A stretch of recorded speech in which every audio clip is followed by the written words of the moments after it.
boss. I came as soon as I got your message. Sit down, Tom.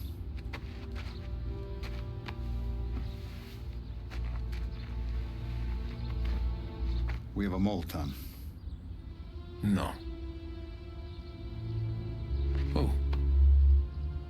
I was up all night driving myself nuts trying to figure it out. Started thinking maybe it's one of our guys. We aren't paying his fair share.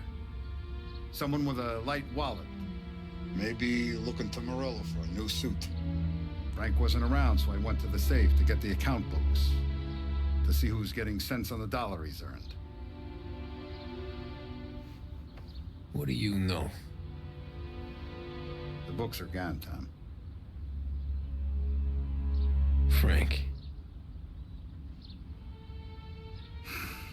More than 50 years I've known him. Everything I have, I got with Frank.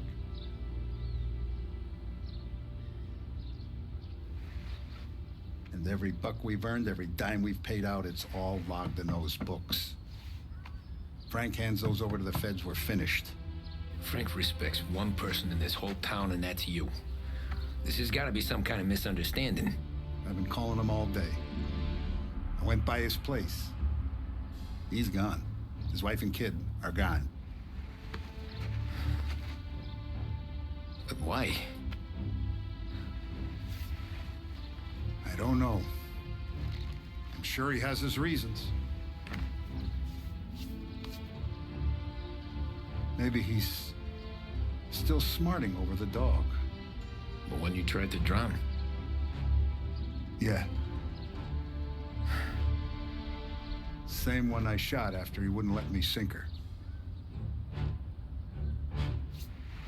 I was a stupid kid, Tommy.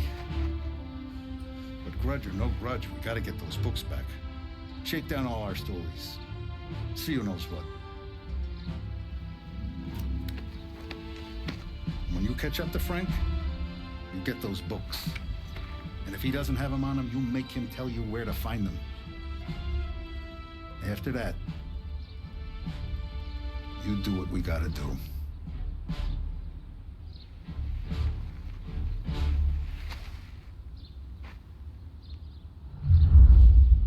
Vincenzo's waiting for you with a clean car.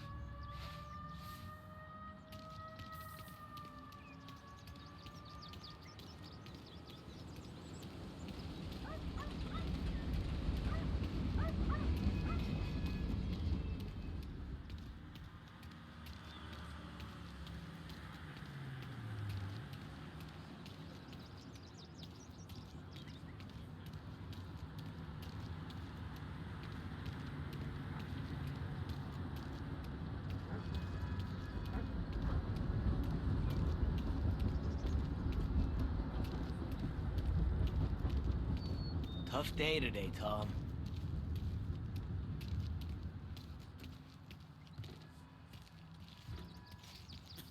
We gotta keep a lid on this, Tom. Start with Biff, but don't give him nothing. I got you a clean set of wheels. And something special here, if you want it.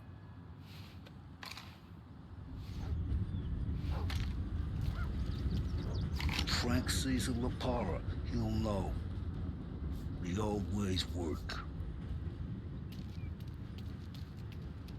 Whatever it takes, Tom.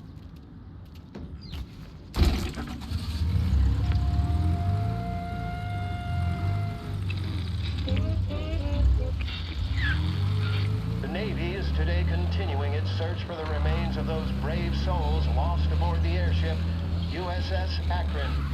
The Akron was destroyed in a violent thunderstorm off the New Jersey coast Tuesday morning, with the loss of 73 of 76 aboard.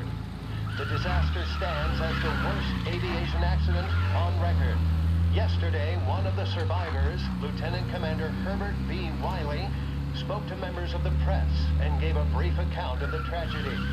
He also spoke of the survivors' rescue by the German tanker Phoebus.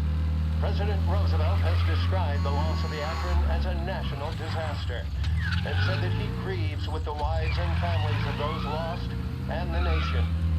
We will bring you more on the disaster and the Navy's search as we receive it. Thank you for listening. We return now to our scheduled programming.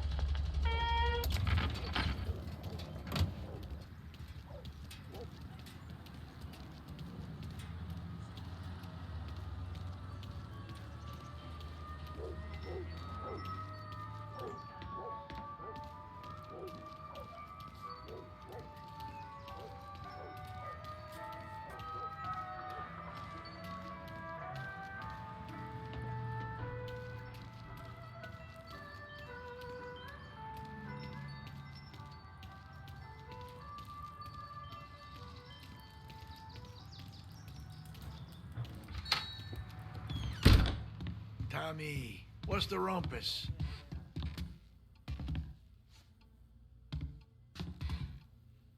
Heard any big news lately? Something that Don might want to know. It depends. What's it worth to you? $20. How about 40? All right, spill. The FBI's in town. They're getting something from Morello, but I don't know what. How'd you hear? Little Tony got some guy drunk in the Black Cat and drove him home. Heard a bunch of stuff, so he's the guy you want to see. Okay. Thanks. Always a pleasure, Tommy.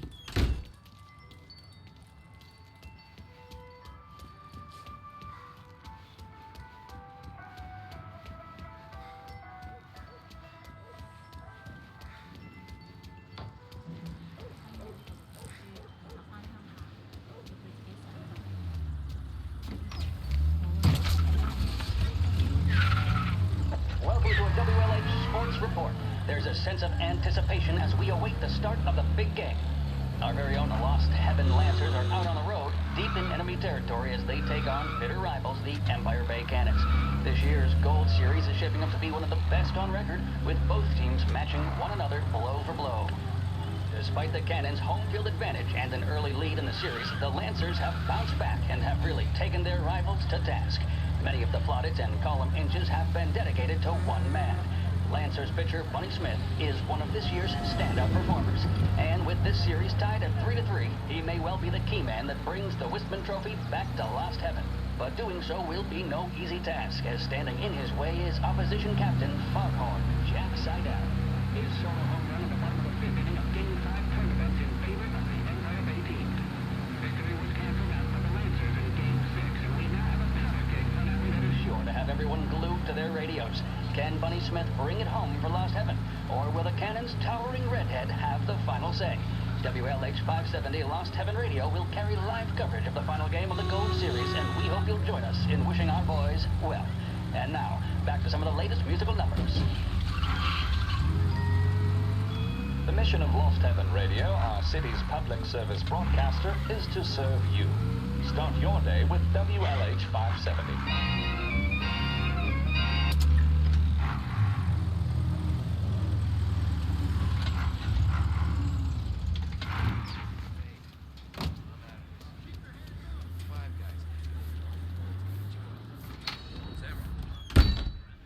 Everything okay, Tom?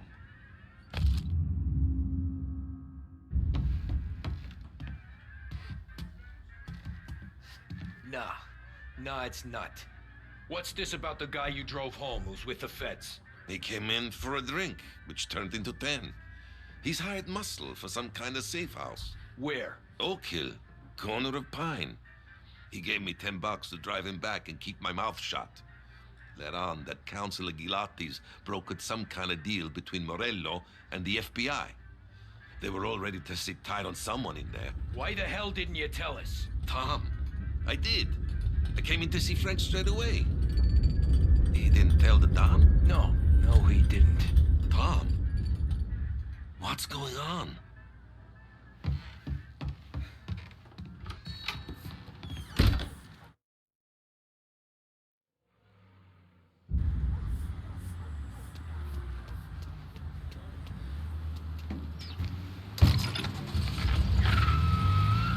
We return now to the coverage of Game 7 of the Gold Series. And by the looks of it, ladies and gentlemen, we'll be underway any minute now.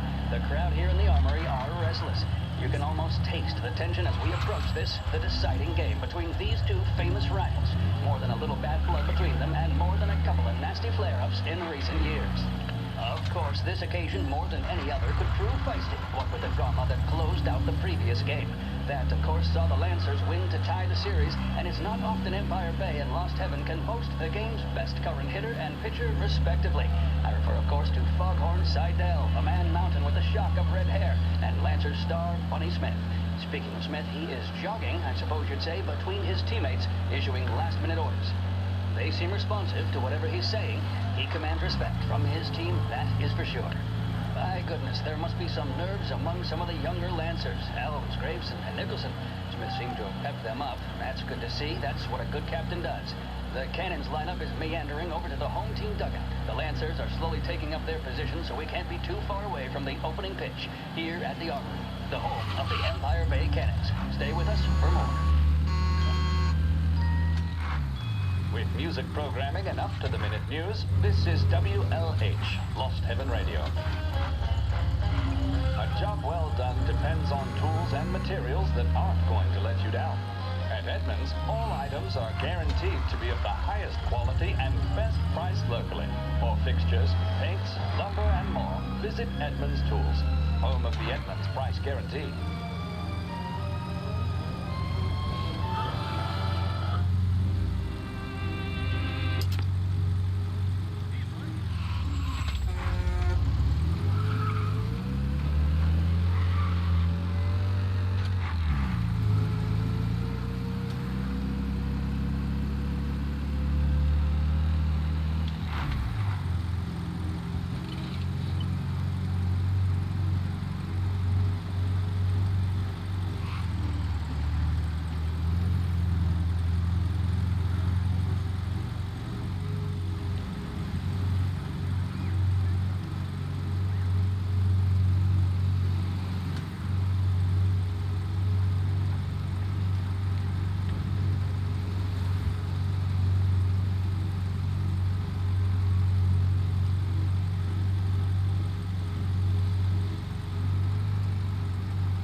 Looks like the place.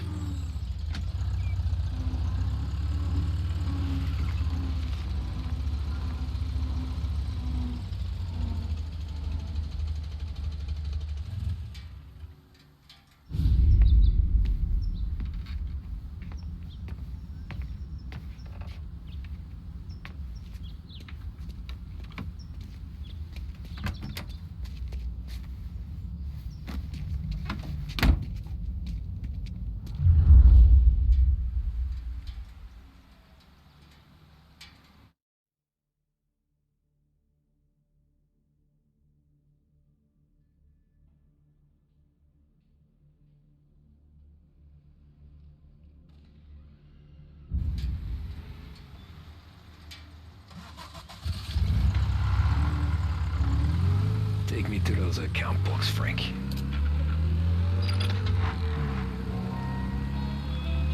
And we return now to coverage what could be the final play of this game and the series between the Lost Heaven Lancers and the Empire Bay Cannons. A quick reminder that this final inning is being brought to you by Swift Cola. When you need a lift, reach for a Swift. It's not only a taste sensation, it's guaranteed to increase focus, drive, and mental clarity. Pick up a bottle of Swift Cola today. And as we are coming to a close, let me thank today's other sponsors, Big Break Cigarettes and Lost Heaven Cordial. Both of these teams could be said to be entering golden eras. Each team has a star player at the core with promising youngsters set around them. I refer, of course, to Smith and Seidel. The Cannons have had several such golden periods. The Lancers, it's fair to say, have not. I can see Lancers manager Frankie Hodge prowling in front of the dugout, gesticulating. He seems animated, to say the least. Looks like he's putting one of the officials in his place, or something or other. With the noise of the crowd, it is quite hard to say for sure. Whatever's going on down there, you can feel the sense of occasion, and you just know that whatever happens, the crowd will be the first to tell you what has happened. The Lancers are now within minutes of snatching the gold series, which at one stage had appeared doomed. But they equally teeter on the edge of defeat. It all comes down to the final play. Nobody is warming up in the bullpen. Nobody down there is considering the possibility of extra innings. Gotta be Bunny some Smith kind then, of meat standing on the happening. mound, a look of steely determination on his face. He's betraying no emotion, doesn't look nervous or tired after his exertions this series, nor does he appear to be carrying the weight of expectation. He's having a word with the umpire about something or other. What a strapping fellow. 6'2", 195 pounds. If the Lancers are to win here today, he's going to write himself into the record books. And boy, oh boy, what that would mean to the people of Lost Heaven after such a long time without glory on the diamond. All right, they've sorted out whatever was going on. Here we go then. In for the Cannons, it's Paddy Doherty. Smith is pitching the game of his life, but Doherty's a big man. If he can catch one, it could run, and with bases loaded, the Cannons would have it. Here we go. Doherty facing down Smith. Fastball and strike. The big man thought he had it. Some speed on that ball, my goodness. They're taking you to the It's fair airport, to say Frank. Doherty looks a little spooked. He was convinced he had it. His body language tells the tale. Smith remains cool under pressure, not a flicker of emotion on his face. He winds up. And that's two. There was zip on that one. Good Lord. Seidel is barking something at Doherty, but we have no chance of hearing it as the noise of the crowd reaches fever pitch. Doherty's gesturing, and that's only making Seidel more irate. This is it, folks. Another strike, and the Lancers win. If Doherty can get behind it, surely the Cannons will get all their men home and snatch victory. A swing and a miss, and that's the winners! Lancers win! Lancers win! And Smith finally cracks an elated smile. He's thrown his cap in the air, as have his teammates. Lancers win the 1933 Gold Series! What does the president...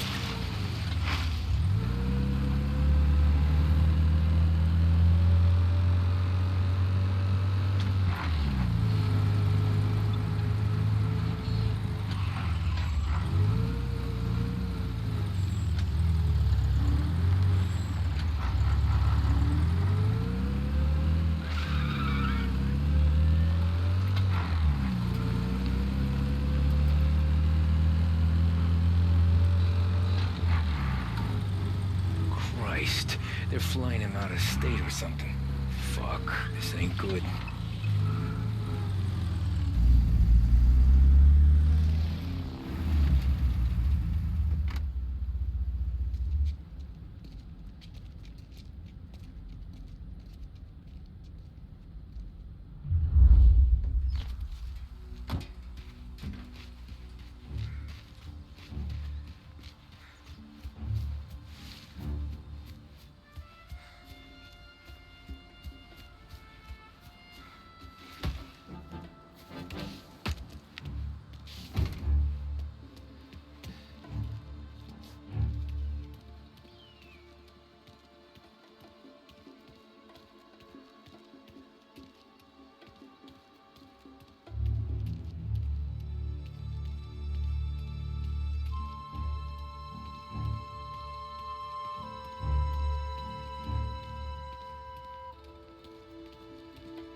We all want the same thing. Can't say I'm happy dealing with these people. I heard there's some guy the feds are handing over before he's flown out. In plane.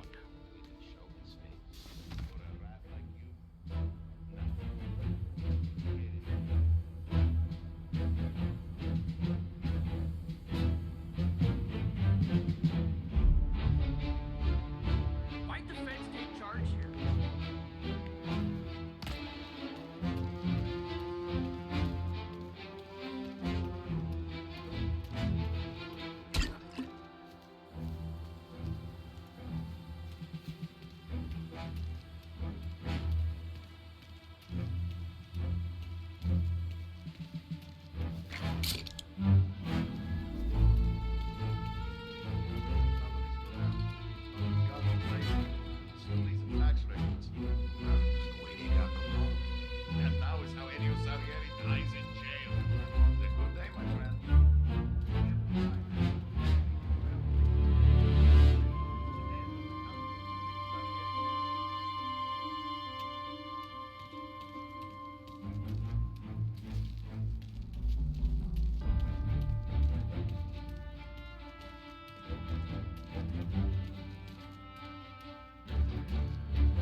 Tom. Frank, the Don sent me. I figured as much. I'm sorry it had to be you, Tommy. Anything you want me to tell him? I wish it could have shaken out better, but Morello finally came after me. It's okay. You can come out.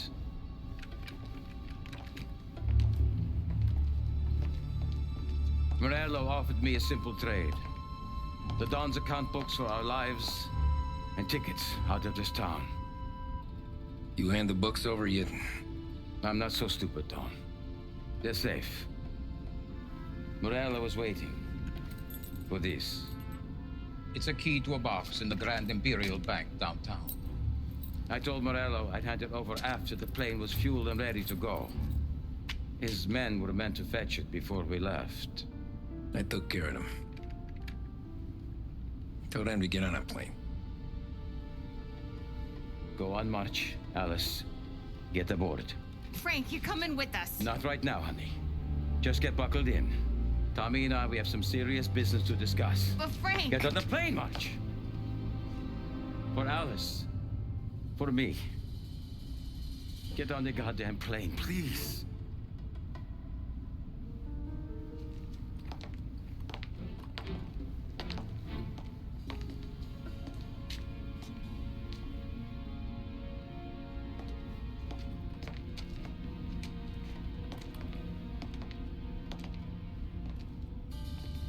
You been paid yet? Yeah.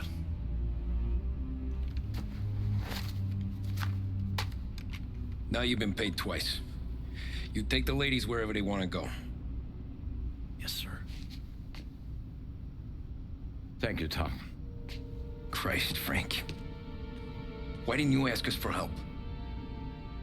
I guess I just wanted out. One way or the other. I'm tired, Tommy. Tired of lying to my wife. Tired of checking under my car every time I take a Sunday drive. And tired of waiting for the dawn to put two in my temple.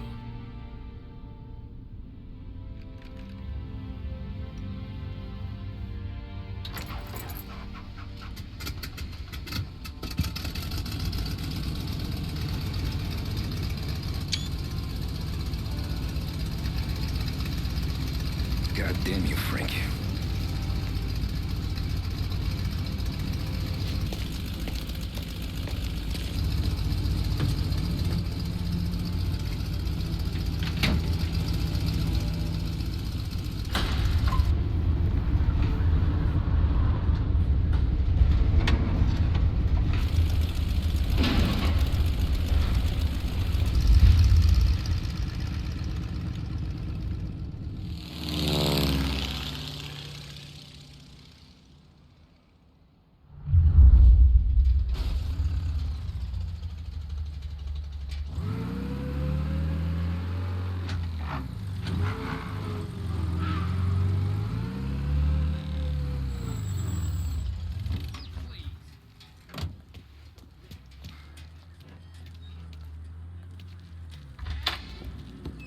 Afternoon, sir. Where's the safety deposit boxes? With my colleague downstairs, sir. Thanks. Jeez, how long is this gonna take? This takes as long as it takes.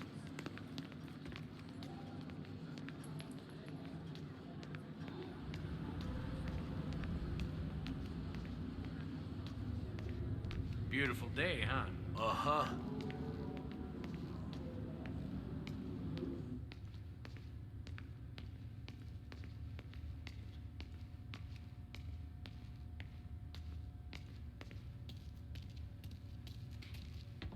Keeping out of trouble, I hope. I need to access the deposit boxes for Frank Coletti. Ah, yes, Mr. Angelo? Yeah. Mr. Coletti said it might be you who came, and to provide access. Please, follow me.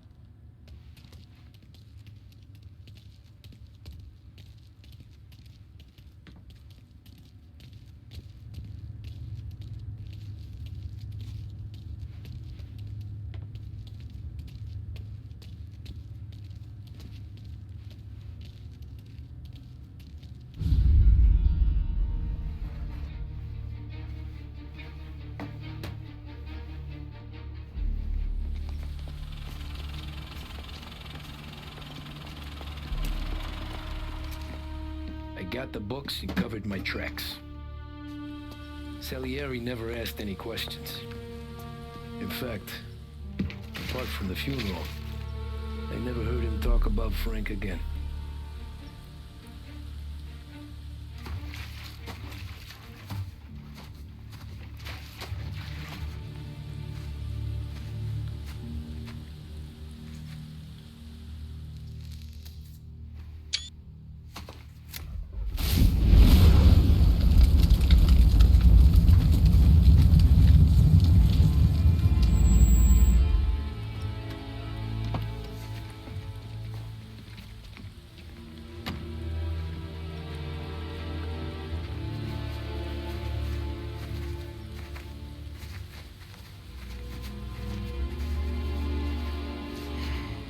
You're making my boys twitchy, Marcoux. Sergio and I just came by to pay respects, that's all. Known Frank a long time. Almost as long as you. He's a good man. Smart. Loyal. Loyal to his wife. His kid above all else. There must be some kind of honor in that in you. Maybe. But I'm still looking at this headstone with his little girl's name on it. It's a hell of a thing.